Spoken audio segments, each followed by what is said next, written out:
Olá, seja bem-vindo ao Desabafo e o tema de hoje é Não consigo viver sem ele. Ai, gente, jura que você não consegue viver sem ele? E como é que vocês experimentam isso na vida de vocês? Olha, esse tema a gente geralmente relaciona com casais de namorados, né? Pelo menos é o que eu vejo muito. Muita namorada falando assim, eu não consigo viver sem ele, meu Deus, ele terminou comigo, como é que vai ser? O que vai acontecer? E na minha vida, eu não vivi isso no meu namoro, assim, pelo menos é o que eu percebo, eu não tive uma dependência, assim. Mas, recentemente, esse ano até, com tudo isso que tá acontecendo, essa questão do Covid e tal, isso entra na nossa cabeça de um jeito, né, que a gente começa a pensar várias coisas, né? E eu comecei a me questionar, gente, mas e se acontece alguma coisa com o Abner? Eu comecei a ver pessoas jovens morrendo e mulheres ficando viúvas, e eu pensando, meu Deus, se acontecer alguma coisa com o Abner, agora eu tenho uma filha, como é que eu vou fazer? E isso começou a vir recorrente na minha mente. Eu comecei a perceber que era mais do que uma preocupação saudável. Era uma dependência emocional mesmo, né? Sim. Era um pecado que estava sendo revelado no meu coração. E eu tô com a Tá, assim, eu nunca tive isso no namoro, essa sensação, assim, de dependência. Mas eu tenho, e é uma luta pra mim em relação aos meus pais. Recentemente, também por causa do Covid, eu tava assistindo um enterro culto, né, de despedida de uma amiga nossa que faleceu no YouTube.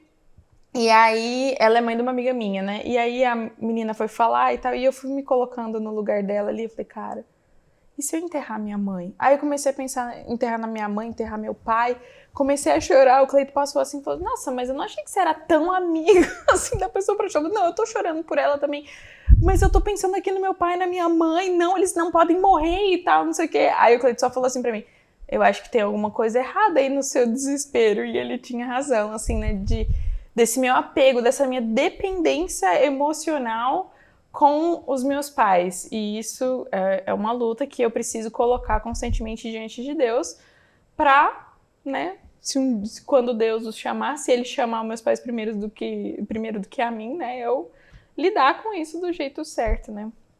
Mas como que a pessoa faz para conseguir definir o que é dependência emocional do que é amor?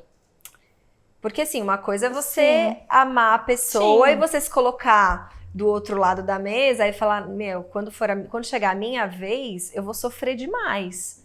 E é natural, Sim. é natural, é saudável, né? É um presente que Deus colocou na sua vida e que vocês têm uma história juntos, que vocês... E chorar, sofrer por isso não é pecado, é completamente natural, faz parte da nossa vida. O problema é quando vem o desespero, quando vem aquela coisa assim, cara, perdi o chão e... Minha vida acabou se minha vida acontecer alguma acabou. coisa com essa Claro pessoa, que esse né? sentimento vai durar, assim, por um tempo no início, ali naquela transição de você entender o que tá acontecendo. E é natural pensar isso sem ser pecaminoso. O problema é quando isso se torna uma avalanche por muito, muito tempo na nossa vida.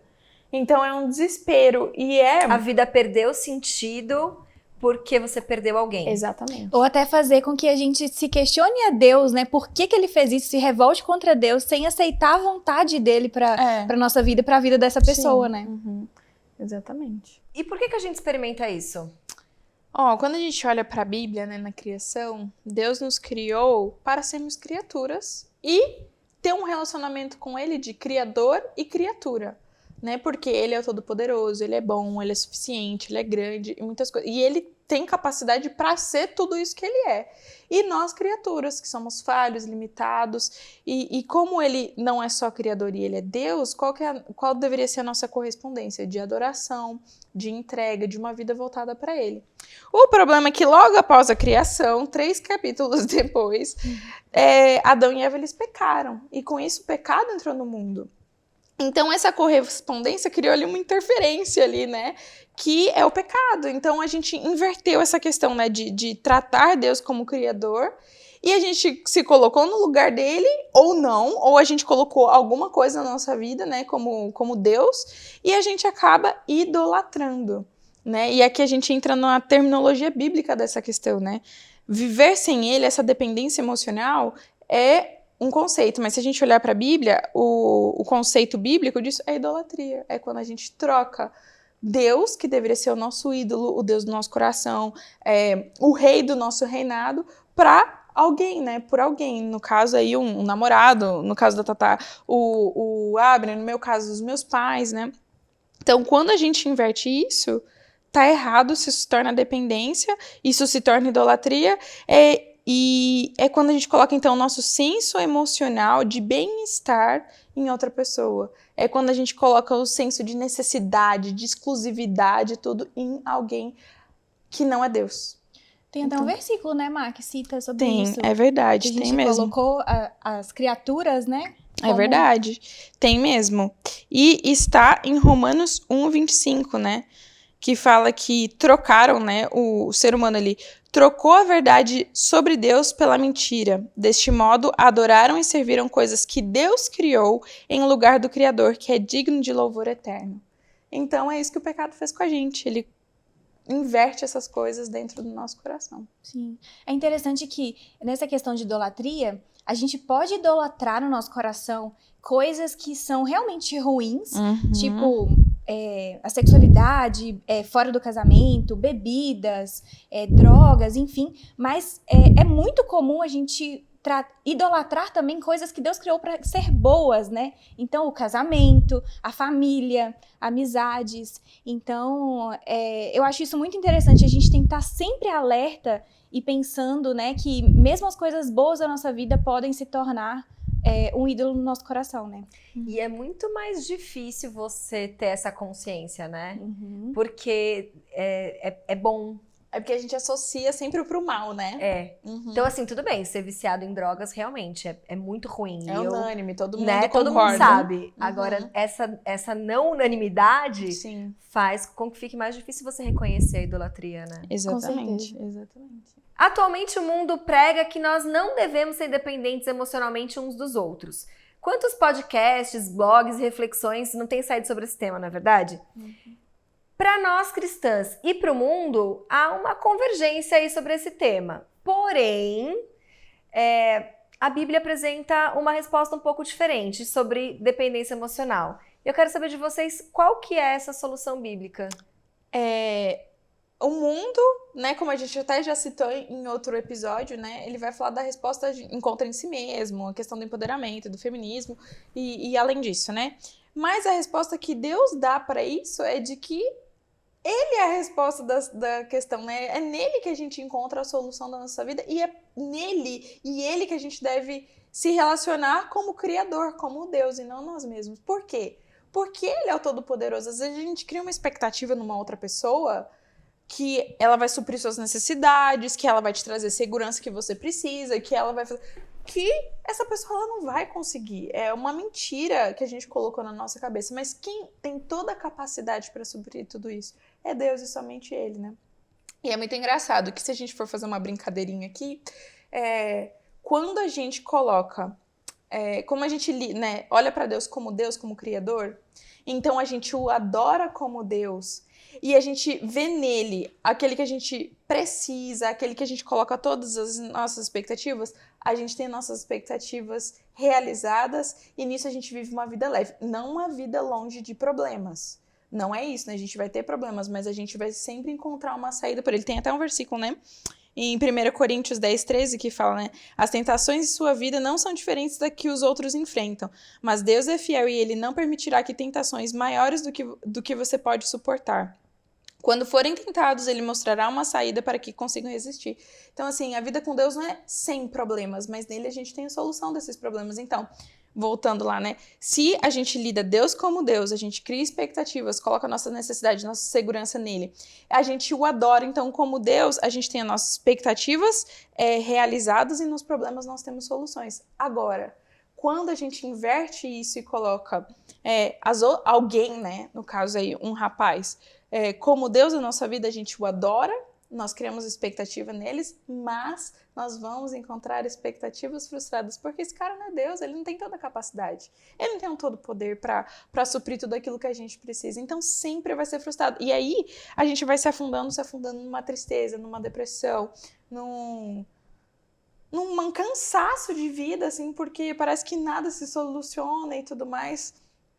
E por mais que seja muito fácil falar o que eu tô falando agora, no dia a dia isso realmente é difícil. Porque quantas vezes eu me pego pensando que eu tô trocando Deus por alguém, assim, né?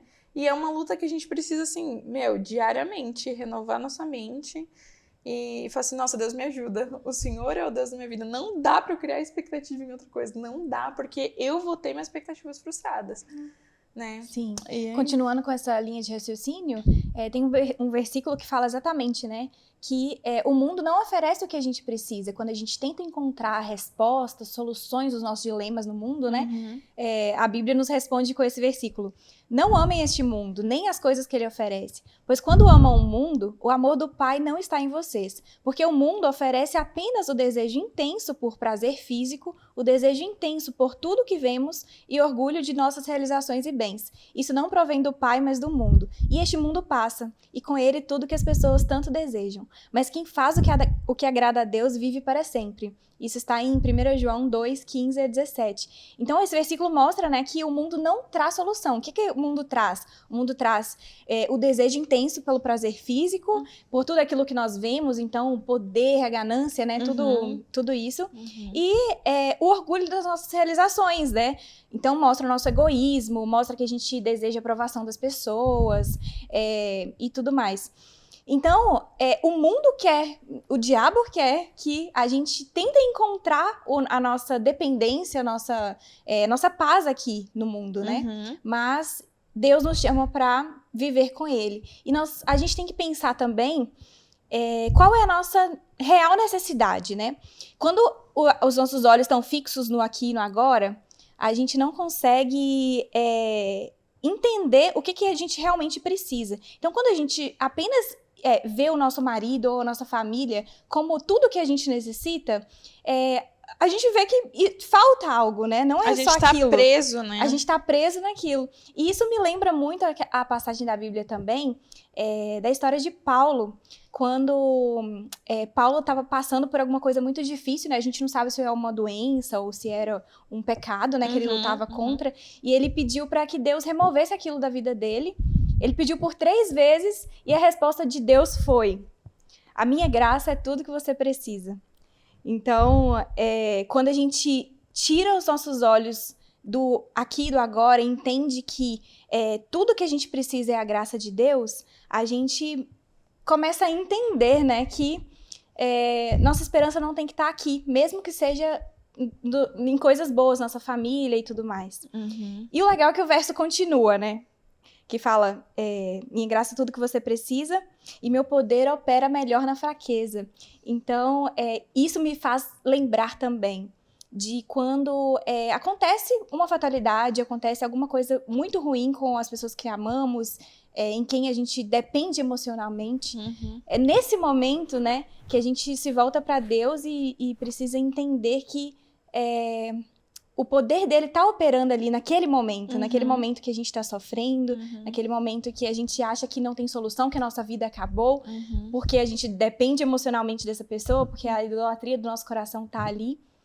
É nesse momento que Deus vai agir nas nossas vidas, né? Mostrando que a graça dele é tudo que a gente precisa. Porque esse momento que é o que a gente reconhece, né? Que a gente é fraco, que a gente é limitado e...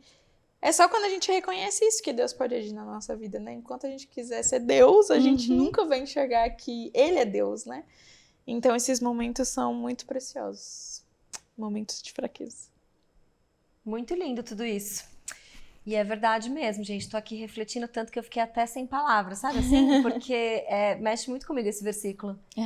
A minha graça, né, te basta, assim, sabe? Porque é isso, a vida é sobre isso, né? É sobre você... entender que a gente só vive pela graça mesmo. Exato. Né? E isso é o evangelho, né? Muitas vezes a gente fala que a gente crê em Jesus, mas a gente fica caçando sentido em outras coisas, né? Além de Jesus, né? Mas o que é o evangelho? É te mostrar que você não precisa de outra coisa, você precisa de Jesus, né? E é isso. E qual que é a maior mentira sobre esse tema? A maior mentira é o que o tema diz, que não consigo viver sem ele, você consegue viver sim.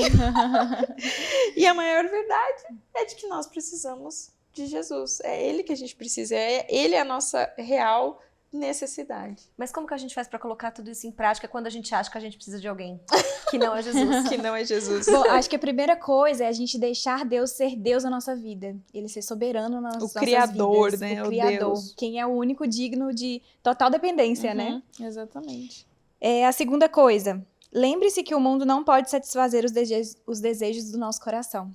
O mundo e Então, nem alguém, né? Exatamente. O aqui e o agora nunca vai ter as respostas que nosso coração precisa, né? Exatamente. Sempre em isso Deus. mesmo. E a terceira coisa, reconheça que você só precisa da graça de Deus. Então, é exatamente tudo que a gente conversou aqui, né? A gente A precisa graça dele. reconhecer isso, porque enquanto a gente achar que a gente é o rei do nosso nariz, né? O dono do nosso nariz, aí as coisas não vão caminhar.